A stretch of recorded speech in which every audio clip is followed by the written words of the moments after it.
जीवात्मा का एक गुण है ज्ञान।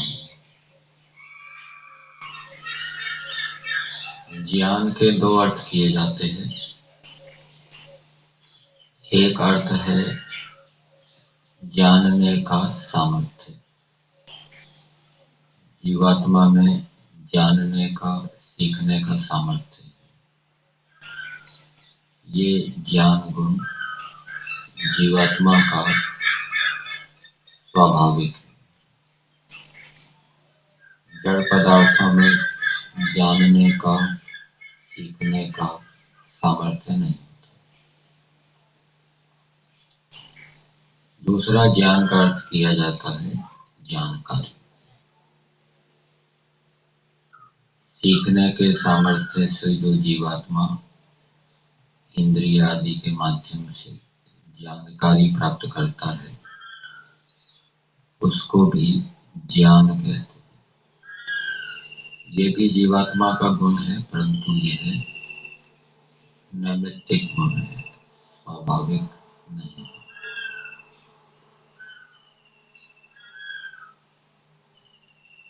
ज्ञान जो कि नैमित्तिक गुण है, अनेक प्रकार का बताया गया है।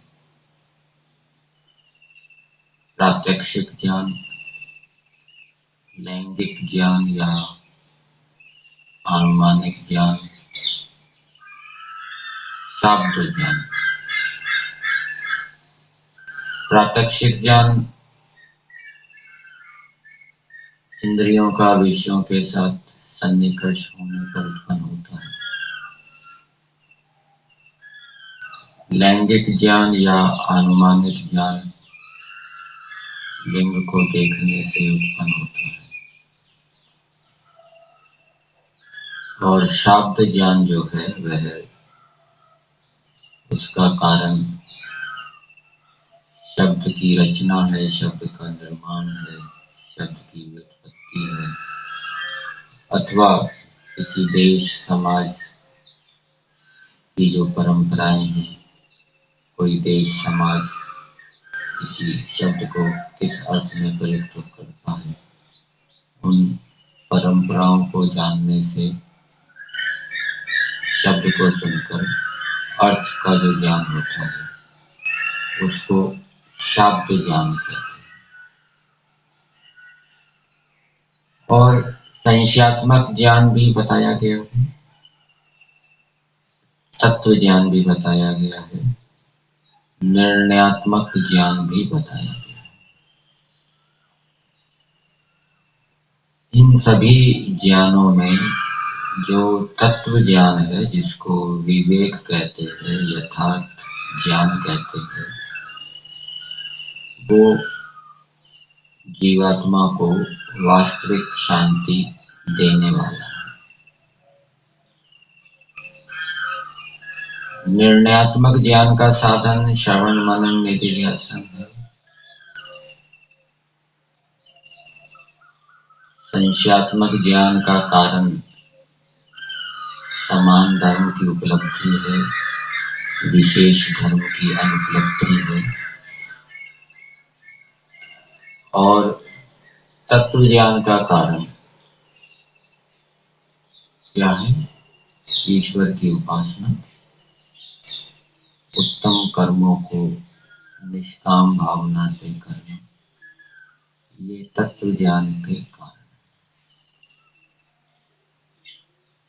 जितना जितना व्यक्ति ईश्वर की उपासना करता है, अर्थात ईश्वर में रुचि को बढ़ाता है, अपने गुण, अपने कर्म, अपने स्वभाव ईश्वर जैसे बनाता जाता है, जितना जितना व्यक्ति ईश्वर की आज्ञा का पालन करता जाता है निष्काम भावना से, उतना उतना उसका चित्त शुद्ध होता जाता है। और जितना जितना चित्त शुद्ध होता जाता है उतना उतना उसका तत्व ज्ञान बढ़ता जाता है। किसी को किसी विषय में 50% तत्व ज्ञान होता है, किसी को 60% तत्व ज्ञान होता है, किसी को 70% तत्व ज्ञान होता है। जितना अधिक तत्व ज्ञान होगा उतना अधिक सुख और शांति की प्राप्ति हो। और जब तक पूर्ण तत्व ज्ञान प्राप्त ना हो जाए तब तक निरंतर पुरुषार्थ करने की अपेक्षा रहती है। कभी कभी ऐसा होता है व्यक्ति शाब्दिक ज्ञान से युक्त रहता है, अनुमानिक ज्ञान से युक्त रहता है, तत्व ज्ञान की अभी उसको झलक नहीं मिलती, तत्व ज्ञान का प्रकाश उसकी आत्मा में नहीं होता और वो पुरुषार्थ को छोड़ देता।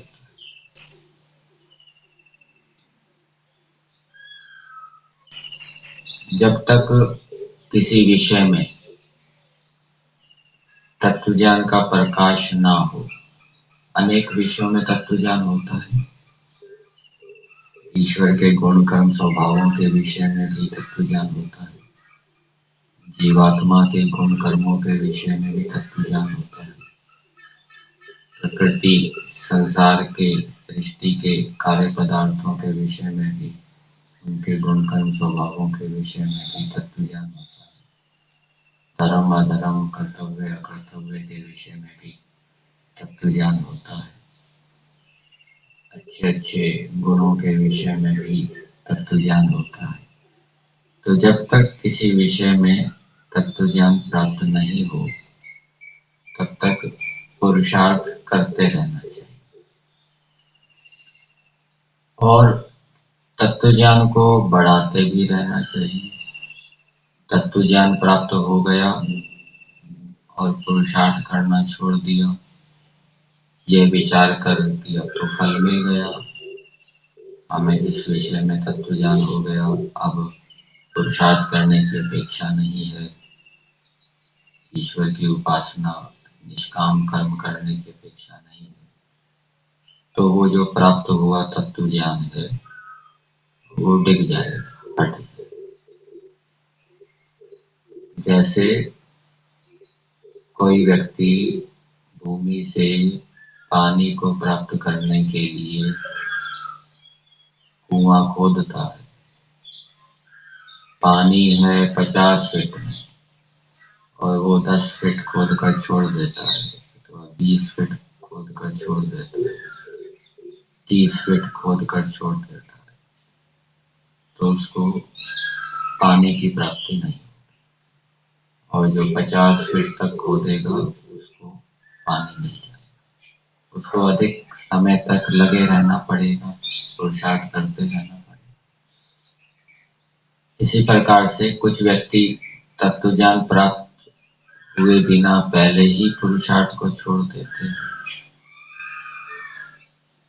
और कुछ व्यक्ति ऐसे होते हैं जो तत्व ज्ञान प्राप्त हो गया, प्राप्त होने के बाद भी पुरुषार्थ को छोड़ देते हैं।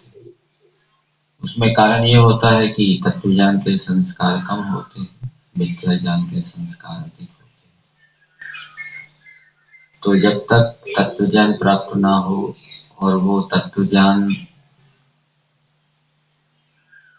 अडिग ना हो जाए, विवेक ख्याति रविप्लवा आनो पाए, जो अडिग दृढ़ ना डिगने वाला ना हटने वाला जो तत्व ज्ञान है वो मोक्ष का उपाय है। तो जब तक तत्व ज्ञान ईश्वर के विषय में या जीवात्मा के विषय में या संसार के विषय में अडिग न हो जाए तब तक पुरुषार्थ करने की अपेक्षा है। और वो पुरुषार्थ कब तक रहेगा? जब तक जीवन मुक्त अवस्था में है।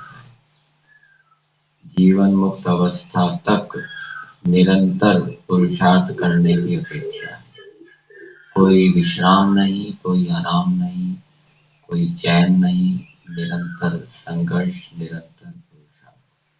जो इस प्रकार से लंबे समय तक धैर्य पूर्वक निरंतर पुरुषार्थ करता रहता है, वो तो मोक्ष के आनंद को चखेगा, मोक्ष को प्राप्त। और जो जिसके अंदर इतना धैर्य नहीं है, इतनी निरंतरता नहीं है, वो नहीं कर पाएगा। इसलिए मोक्ष के अंदर गिने चुने ही जीवात्मा जाते हैं। बहुत कम जीवात्माओं में ऐसा धैर्य होता है, सहन शक्ति होती है कि वो इतना लंबे समय तक निरंतर पुरुषार्थ कर सके। कोई कोई मोक्ष के अंदर जाता है, कठिन मार्ग, इसके लिए बहुत पुरुषार्थ की अपेक्षा।